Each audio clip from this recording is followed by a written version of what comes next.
La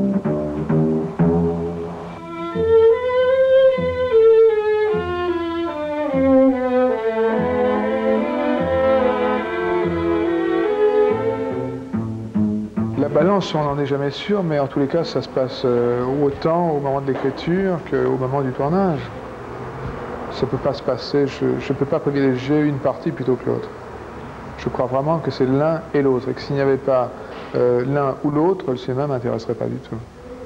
Il y a d'abord un travail en solitaire, souvent, sur un texte, puis après, on a envie que ce texte ne soit pas entendu par vous, par moi, comme je l'ai écrit. J'ai envie de l'entendre par la bouche des autres. Donc le travail commence là, et les deux parties sont... Je dirais que le montage me paraît avoir moins d'importance, aujourd'hui, vraiment nettement. Je vais de moins en moins au montage, parce que je fais des plans séquences aussi, parce que c'est pas trop compliqué à monter. Mais c'est vrai que les deux phases, oui, je peux pas... Je suis toujours étonné quand j'ai entendu dire des metteurs en scène... Enfin, oui, entendre ce metteur en scène dire pour moi, il n'y a que le script et le tournage. Bon, c'est une exécution de...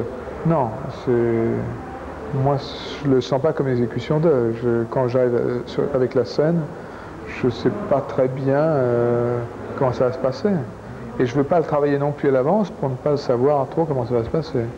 Je veux arriver ne sachant pas trop, et je ne veux pas que les comédiens gambergent trop à l'avance, qu'ils sachent leur texte très bien.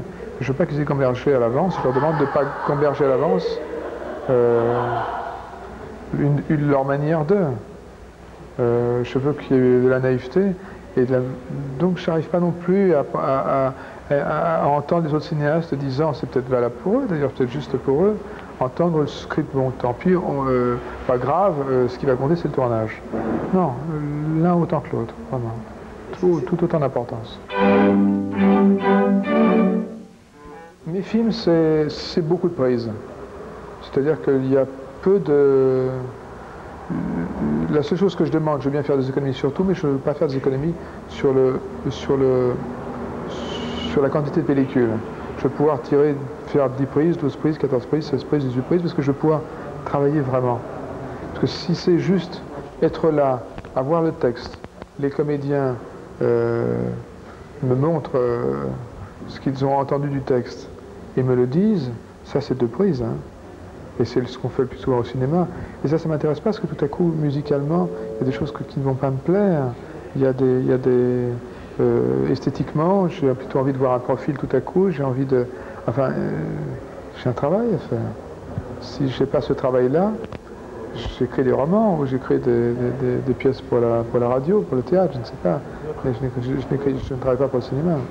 Donc j'ai envie de voir certaines choses. Mais quand je dis j'ai envie de les voir en cours de route. Je ne savais pas 2 heures plus tôt que j'avais envie de voir ça. Et sur le moment, tout à coup, je vois quelque chose et je me dis, ce serait plus joli. Et puis parfois, je le sais un petit peu à l'avance. Mais ce n'est pas toujours si simple que ça.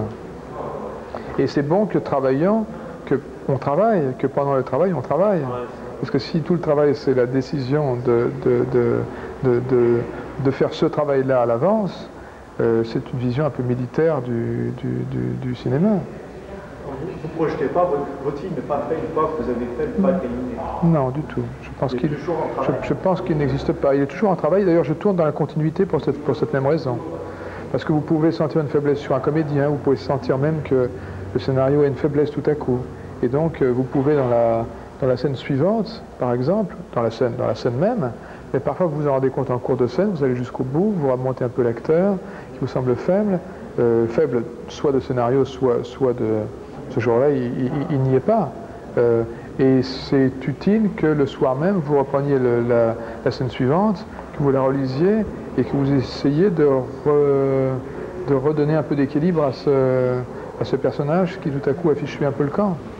Ça peut être bon, ça peut ne pas être bon, mais vous pouvez le décider, bien sûr. Et ça, je le fais souvent, c'est-à-dire que j'ai toujours avec moi, je tourne dans la continuité. Évidemment, j'ai avec moi dans ma chambre d'hôtel que je quitte pas beaucoup le soir, j'ai un petit ordinateur, une imprimante, et je peux donc à la fois changer des choses pour mon plaisir, un petit peu, et changer des choses par rapport à ce que j'ai vu. De la même manière qu'un entraîneur de sportif demanderait à son tennisman, son boxeur, etc., de travailler un peu différemment, parce que s'il continue de travailler comme ça, il va en prendre plein la gueule.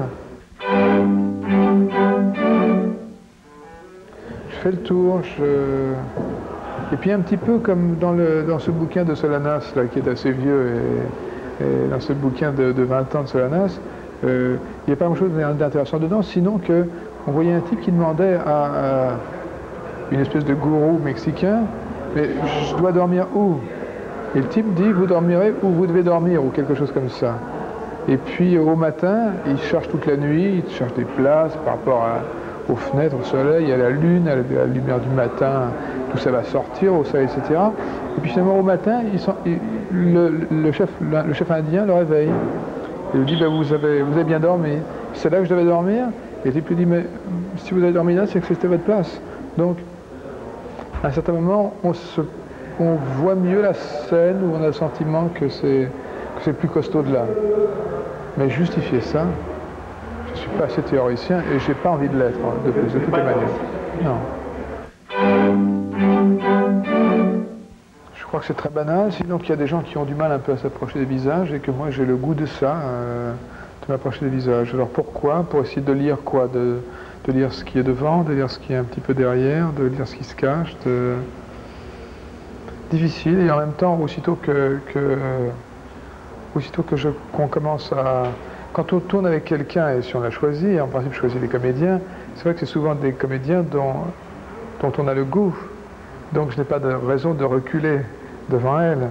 J'ai une façon un petit peu instinctive, un peu simple. J'ai tendance à avancer, à m'approcher de... Oui. J'en fais pas trop. Personnage, c'est pas un mot que j'aime beaucoup, puisque j'ai l'impression de me trouver au théâtre, de me trouver dans le cinéma traditionnel. Je fais un cinéma très traditionnel, d'une certaine façon. Les personnages, c'est un peu... Ça donne l'idée qu'il y a une composition. Et si je dis personnage d'un comédien, tout de suite, il pense qu'il doit faire une composition.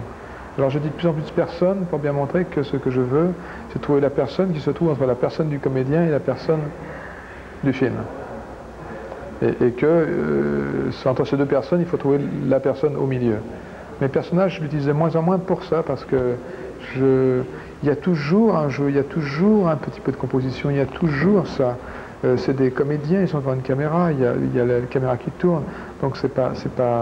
Mais si on dit personnage, alors tout à coup là, on va parler pendant des semaines du personnage, et moi j'aime bien que le comédien ne sache pas très bien quel personnage, qu'on le trouve à la fin. Si le dernier jour on a trouvé le personnage, c'est très bien, de certaine façon. Parce que sinon il va se dire, le personnage, alors, il est comme ceci, il marche comme cela, je simplifie, il parle comme ceci, il boit comme cela, il est... Et moi, il peut être habillé n'importe comment, la personne. Elle a peut-être un gilet bleu ou un gilet vert, elle est peut-être... parfois c'est un peu plus précis. Mais moins je donne d'indications, plus c'est flou, et plus je sens que le comédien n'a pas de prise, n'est pas très assuré. Et moins il est assuré, avec de la confiance, avec un peu de confiance, et plus je suis content, parce qu'en fait, sinon j'ai vraiment peur qu'il voit tout à l'avance et qu'il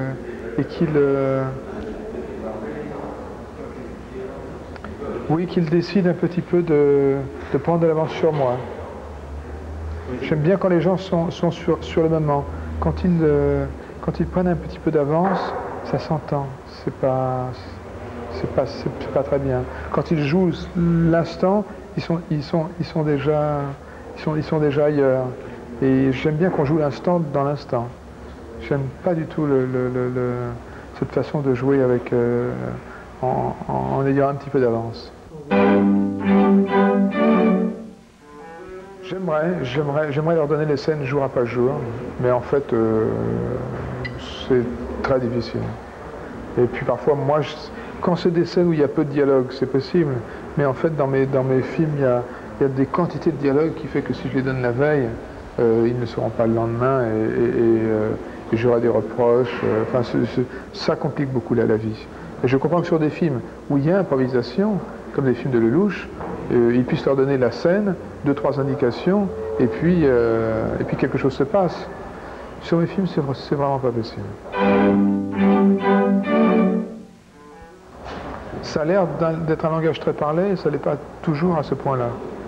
Alors je crois qu'il faut un petit peu que ça rentre là, que ça puisse se dire là, qu'il y a, oui, il y a un travail, et je pense pas que je puisse leur donner ce texte-là le matin, non. Je préfère leur dire ça peut, le final peut changer, ou je ne joue pas cette scène en pensant à la fin, c'est ridicule. Je joue cette scène dans l'instant.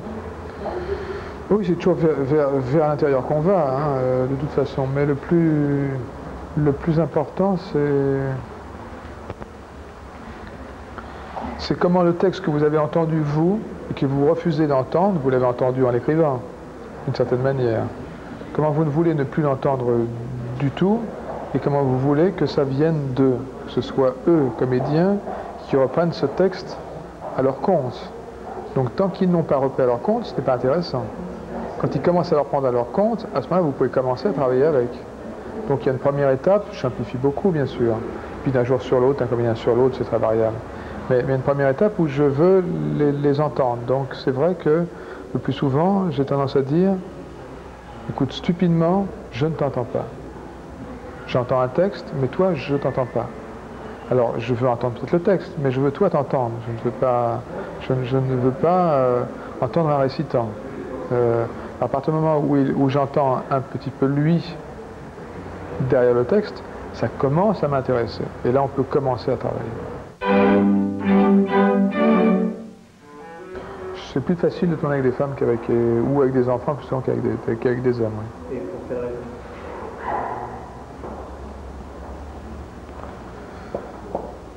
Parce que les femmes sont souvent plus généreuses dans le jeu, peut-être dans la vie aussi. Et aussi parce que les hommes très souvent sont pas très dirigés, sont conscients de maîtriser un petit périmètre et ont très peur ils sont très peu aventureux. Alors que les femmes sont très aventureuses, les femmes qui jouent la comédie. Patrice Dalle, Isabelle Huppert, Jane, Demi Clafin, etc. On peut les embarquer vraiment n'importe où, ou presque. J'exagère, mais on peut les embarquer loin. Les hommes aiment bien maîtriser la scène, beaucoup plus. Donc ils maîtrisent si c'est sur le territoire qu'ils connaissent, comme des animaux. Si on leur dit ça se passe là-bas, tu vas jouer dans cette zone-là, je ne parle pas des places, je parle de... Ils se sentent très mal à l'aise. Et il faut les mettre, il faut les sortir de leur petit territoire. Parce que sinon, d'un film sur l'autre, autant on peut voir des filles souvent jouer d'un film sur l'autre avec des nuances, jouer différemment, ne pas faire la même chose. Autant les hommes de plus de 40 ans, d'un film sur l'autre, alors j'ai l'impression qu'on les sort d'un film, on les rentre dans l'autre, et c'est le même personnage. Enfin, c'est d'un ennui terrible. C'est juste à cause que vous êtes un homme, ou bien c'est à cause qu'ils sont des hommes? Il y a ça aussi, c'est très juste de dire ça, parce que finalement, tout de même, la plupart des hommes qui font des films ne sont pas homosexuels. Je simplifie. Donc le regard amoureux, il est plus souvent, et puis il y a quand même des femmes qui tournent, mais moins de femmes qui tournent. Tandis que le regard amoureux, il est souvent sur les femmes. Donc les hommes sont souvent là avec un sentiment de brimade, de sentir que finalement le metteur en scène, il a un regard peut-être plus amoureux que sur la femme qui a été choisie que sur l'homme. Donc très souvent, je crois que c'est un métier très difficile, tant qu'il n'y aura pas autant de femmes que d'hommes à la mise en scène, c'est un métier très difficile pour un homme, beaucoup plus qu'on le pense.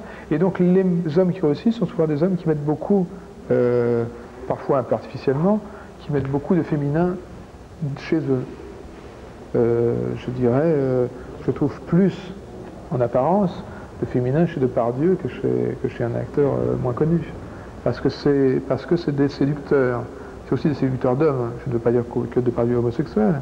Je veux dire que c'est des séducteurs d'hommes, c'est des hommes qui savent séduire les hommes. Dans le temps du tournage, certainement. Et je comprends l'amertume des acteurs qui le plus souvent n'ont pas été regardés. Non, je déteste travailler dans le conflit, ça arrive malheureusement quelquefois. Je déteste profondément ça et je déteste vraiment ça. Alors, non, le bonheur des enfants, de la drôlesse, de ces deux filles dans l'amoureuse, il y en avait d'autres. Celles avec qui j'étais en conflit sont sorties du film avant la fin.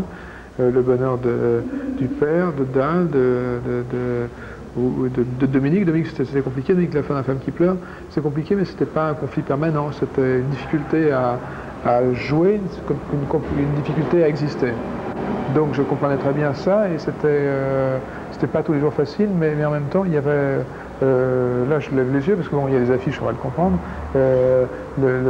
Oui, c'était agréable de travailler sans conflit avec Gérald dans Le Petit Criminel, travailler sans conflit avec Sandrine Benner, ou avec Sabine Azema, ou avec Michel Piccoli. Donc je déteste le conflit. C'est pas... Je me sens pas un général, je me sens pas un militaire sur un tournage. Je tourne avec des petites équipes pour qu'il n'y ait pas de conflit. Et je me débrouille pour ne pas avoir l'air trop d'un chef, je demande des choses, mais je ne veux pas une espèce d'armée puissante, un porte-voix. Et quand je parle à un comédien, je lui parle dans le creux de l'oreille, je lui parle jamais, la prise est terminée, et je vais voir un comédien, et puis le deuxième, et puis le troisième, et je parle à chacun en confidence. Je me sentirais incapable de parler comme ça.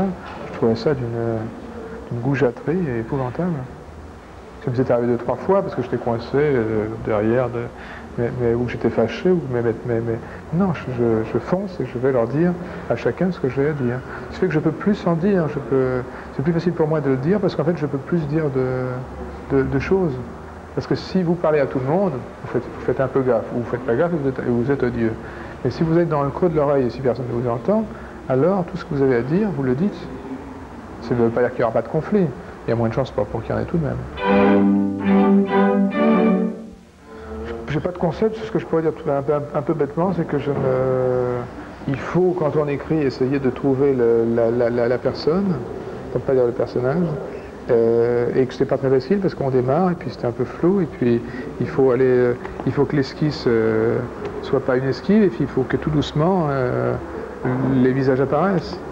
Il faut que tout doucement on soit un peu plus sûr. Quand vous avez un petit peu les personnes, vous pouvez tout doucement commencer à écrire les dialogues. Quand vous écrivez les dialogues, ce qui m'arrive, sans être très certain des personnes, sans trop savoir ce qu'il y a derrière, vous risquez d'écrire de belles conneries. Alors, c'est pas très facile, ça, évidemment, de trouver la personne qui vous permette de savoir ce qu'il y a tout à fait dans sa tête, ce qui est quasiment inconcevable, pour que ce ne soit pas juste des masques.